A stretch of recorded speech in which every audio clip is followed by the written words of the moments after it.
Hello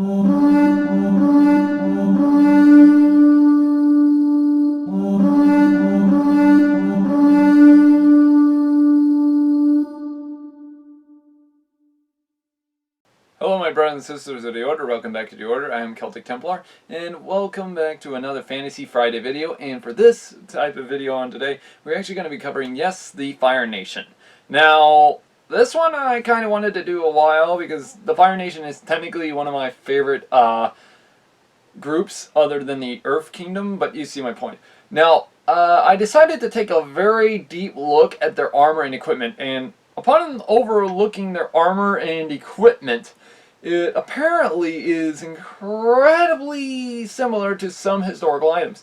However, the original design of the Fire Nation was supposed to look like this.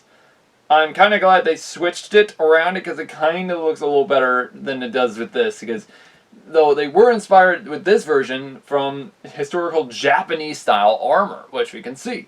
However, they then switched it to this design, of which is still technically somewhat of Japanese origin. But we have to put out here that the design system of it is somewhat still similar to some other equipment. Now, I'm actually going to be explaining to y'all on what historical arms and armor a firebender and its Fire Nation counterparts would probably use. In which, if we have to put this out here, the historical weapons and armor might mostly be of Asian origin. However, it might also have some European. So why don't we dive into it and see? Now, as we're going to also tell in this type of form in history, we have to understand that the design system of helmets that the firebenders use look incredibly nearly the same. Now, maybe you might wonder what I mean by that. Well, kind of obvious. They look pretty much all nearly identical. But the thing is, they kind of remind me almost like of a Byzantine style helmet or a type of Japanese style helm from the samurai culture, and you can see my point. But the thing is, this design helmet that reminds me of something else.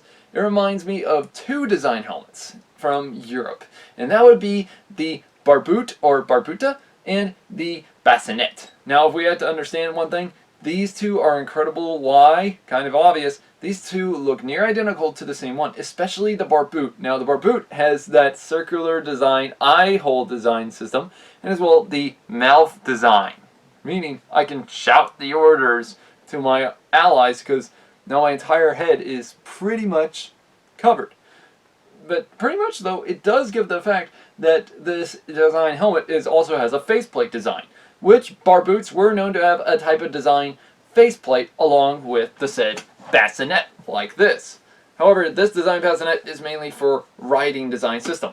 Kind of like this one here from the Avatar series with the Rhino Riders, who actually wear this. In fact, this guy actually uses some sort of explosive weapon, so that I'm going to have to get to very shortly. But we can understand, by the look of it, he can easily just lift up the helmet. And this is probably a Barbute or a Bassinet design. However, it's slightly different, which we have to understand this looks incredibly like that to which they would have probably used throughout the entire Fire Nation military. Even the prison guards have a type of certain helmet design that looks like an early bassinet before it getting fully enclosed around. Now, in historical forms, bassinets and barbutes have been seen throughout historical cultures. In fact, the Galloglass had their own version of a bassinet-like helmet, or even barbute helmet, which, like this one, which is really cool, in fact, and I could probably see a firebender probably using this. Now, though, many of you might wonder, Templar, would those be the most common? Because I could probably, yes, I could see firebenders using these and such, but the thing is, the regular military might use something else to distinguish them from the rest of the army. In other words, like, say, one would probably wear this helmet or that helmet, but I could probably see this design helmet that they use in it. I probably see this design for the regular soldiers. This kind of reminds me either of the Japanese style helmet or a type of Byzantine military helmet, as I just said. Now, though, what about their body armor? Well, their body armor, that's a little bit of a hard one. Now, if we take a look into it, it looks as though it's plate armor, actually. And we can understand why. They are fighting either the water tribes or the earthbenders mostly. And in doing so, they have to use a different set of armor to combat against these said groups. Now, why don't we take a look at that in general? So, which type of armor would I see them fighting with or wearing and such when they're fighting against the water tribes? Well, this one I have to put out here as a little bit of a hard guess, because in general we have to understand that water and fire don't mix, but the thing is they both have to move fluently. So, and also telling by the way the firebenders move in their type of way, they have to move in a type of such a way that it doesn't restrict them as much. So in doing so, we have to understand they gotta wear something light and yet flexible enough, and as well pretty much perfect enough to stop a said waterbender. And that would probably be this, scale armor. Scale armor, if none of y'all understand, it's a type of overlaying system of scales like that we see in lizards, pangolins, or dragons, as we understand. And in doing so, this I can pretty much see. And if you know one thing, the firebenders would have actually known the story of dragons, and pretty much their culture is technically based in fire. They're normally used to seeing something that has scale design system. So I could probably see them actually using this. However, there is probably a major problem about this, because the firebenders, if now you understand, they have to use it incredibly, both effectively and roughly enough. But in true form in history, scale armor is slightly expensive and mostly was used by decorated officers. So maybe a firebender officer could probably use this, maybe, give or take. But you can see that this would actually be perfect for them to wear, because it's technically that type of way. And as well, scale armor has been known to go sleeve design, and as which it can even go, well, like body style. So it would actually fit this design description of a said firebender. Now, what about also when they're fighting against earthbenders? Well, I could see two types of armor they would probably wear. That would be the Brigandine and Laminar. Now, these two type of armors I could see them wearing because of the fact that they're fighting against earthbenders. And if earthbenders are going to push a boulder at them, this is not going to end well. So what do they have to do? They got to use heavy armor. Now, Laminar, I can somewhat see them wearing a lot, because of the fact it's slightly cheaper than that of a Brigandine. In fact, in truth, Laminar was used throughout history in the Eastern culture of warfare. In fact, if none of you understand how long Laminar has actually been around, it's been around as long as scale armor has, from the Bronze Age up until the later period, somewhere around the 1500s. However, Laminar technically was still being used sometime after that, sometime into the 1600s, due to the fact of many forms of warfare were different in the region of where they were fighting. So you could see why. However, it was later on replaced and, well, gotten rid of, I should say, because of the fact of firearms skewering through the body. So that was pretty much a reason. But you can see how good this armor might actually be, because this could easily stop sword blows and somewhat stop the blows of a warhammer somehow. So we could see that I can probably see that, well, a firebender probably wearing this.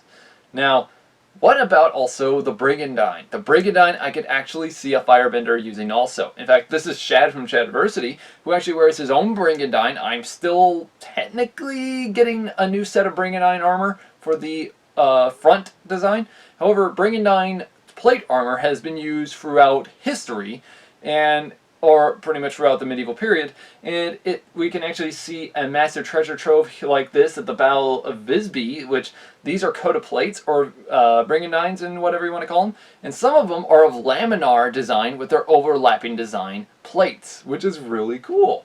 Now, we can actually see that a firebender could probably wear this. In fact, Brigandines were known to have sometimes an attachment of an arm guard, or sometimes a outside design plate which would act like nearly almost like a pauldron. But you see the point there, in which firebenders I could see wearing this incredibly awesome like. However, for the better plate armor, for Brigandines, I could probably see a firebender lord, like the Fire Lord, or Iroh, Admiral Zhao, or maybe Prince Zuko would probably wear a Brigandine design system that would not open from the front but from the rear, meaning it would be more effective to stopping the certain blows of the oncoming attacker. Rather unlike the regular foot soldier who would have to wear a front buckle design system, and of which would be perfect for them. Now, if we put that in general, the firebender would pretty much look pretty badass. He would either have a barboot, a bassinet, or or as well the Byzantine style helm, along with a brigandine or a laminar mostly, or sometimes scale armor, depending on who they were fighting. Now, if we put that in general with their entire outlook, and as well if, say, for example, they also have to wear the red design over it, it pretty much might still work. So I could still see that somehow working for the firebenders. However, scale armor, I could probably see them actually having a golden design of fire, because if we know one thing about the Fire Nation, it's that golden design, that of which they actually wear. Now, can they somewhat wear that later on, you might ask? Yes, but I can somewhat see it still working for them. Now, what about their weaponry? Well, if we take a look at the series, we actually see in Avatar: The Last Airbender, they use a number of Chinese and Japanese style weapons, which is pretty much how I could actually see a firebender using their weaponry. And the major thing also into that form is the fact that the Japanese military and as well the Chinese military used these certain weapons later on in history also. For example, we can actually see, I want to say, a Chinese-style broadswords, as we see in Prince Zuko's place. Then there's also the gentleman's sword that Sokka uses, which is actually a very good design. In which we can also see some other designed shopping weapons that are mainly used by Chinese foot soldiers, especially what we can understand. In fact, here is the Chinese broadsword, which is incredibly also known as the Mongol-style sword. And these were incredibly known also as the Chinese katana. I don't know why, but yeah. But these I do like a little bit better than the katanas. Now, in general, I can somewhat see Fire Nation probably using a katana, maybe. I'm not too certain on it, compared to this. Because this I can still see what the Fire Nation probably using for a fluid motion design, as they were meant to use so. Now, what about also with other weapons? Well, there's also this design weapon, which actually, in truth, this is actually really awesome too, because this is also a both one-handed and two-handed Chinese-style sword. And these were used by the poor soldiers. Now, if we can understand, if this was a poorer foot soldier of the said Fire Nation, he would have to use a certain design type of weapon, and this would be pretty much perfect. And as well, if we remember one thing in the series of Avatar: The Last Airbender, we actually see Sokka trying to find his sword or his new weapon or whatever, and he's looking around and there's a bunch of weapons that he's messing around with. So that's a good form to it. Now, another type of weapon we can also see in general are the spears. Now, I could see them using the Naginata, for example, which is a good point. However, there's also the Yuri, or Yere, I don't know if I'm mispronouncing that or anything, but I could see them using that as a piece of fantasy of a thrusting weapon and a defensive weapon for their style of warfare. And if we think in general, I can also see the Fire Nation also using shields. Now, we actually see in one of the episodes when they're invading the Northern Water Tribe, they're using a type of shield to stop the attacking blows of the said waterbenders. But here's in general, they're using what looks to be a kite shield, maybe? So that puts my thoughts in the type of form. They would actually use a type of system of shields to interlock and push forward, like we see somewhat at the Battle of Hastings. Or they could also do like what the Romans did with the Scutum shield, which these are two shields I could see the firebenders using to protect their armies. As soon as, say, attackers, like I say at the Battle of Siege of Bosnia, say, like when Iroh invaded, guess what? They could easily just use a Scutum-like shield to actually climb over the said wall. But that would be a lot more people to climb over the wall, so that would be a problem. But still, though, you got to imagine of how ingenious that would be, especially with Iroh. And in truth, I could only see the shield being used for the Fire Nation if, in the case, they're doing a siege. So, technically, they are invading non-stop, so pretty much they got to use a type of siege weapon. But now, that is a type of design system I had to understand to this form, and which is why I put those in there. Now, though, many of you might also ask, Templar, what other weapons would they use? Well, since the Fire Nation is also the nation to be known as the people who have more industrial design system, it means they have better weaponry. In other words, it's more, technically evolved from the type of weapons they would have actually faced off in the early years. For example, we actually see, tanks and as well war balloons. Now, I could still see a composite bow, or Mongol bow as it's sometimes called, as the type of bow for the Fire Nation, meaning it can get off rapid shots like we see in one of the episodes when Aang gets captured. Now, this is a good example to it. And as well, there is a major form I had to also put out here. There is also the fact they might even use crossbows. Now, crossbows are incredibly dangerous by the late medieval period, for example, in Europe. And in fact, they actually have a wind-up system, and as well, this is where it also comes in with the siege play. If we take a look at this scene, right here from this image, we actually see to the fact that an earthbender might actually hurl a rock at this shield, like a scutum shield, for example. Like, say, a firebender is holding down the fort while his ally is loading the crossbow and firing. I could somewhat see that working. And in fact, this would stop the blows of the oncoming attackers, in which the Fire Nation are technically going to be advancing forward, especially in the open field of battle. Now, then let's actually take a look at also the fact that there might actually be firearms. In fact, I can somewhat see early firearms being used in this series. Problem is, I don't know why they didn't put them in there, because if we know one thing, the Fire Nation is the Fire Nation. It lives in a volcanic region. They have enough chances to make gunpowder. In fact, if you all know what gunpowder is made of, especially old-fashioned gunpowder, you pretty much does actually have to mix in feces of various animals in yourself, as well as sulfur, and including some other chemicals, such as some say ammonia, but I'm not certain. But you can see how bad the smell would be when you're mixing it all together, and you can see why I wouldn't want to touch it.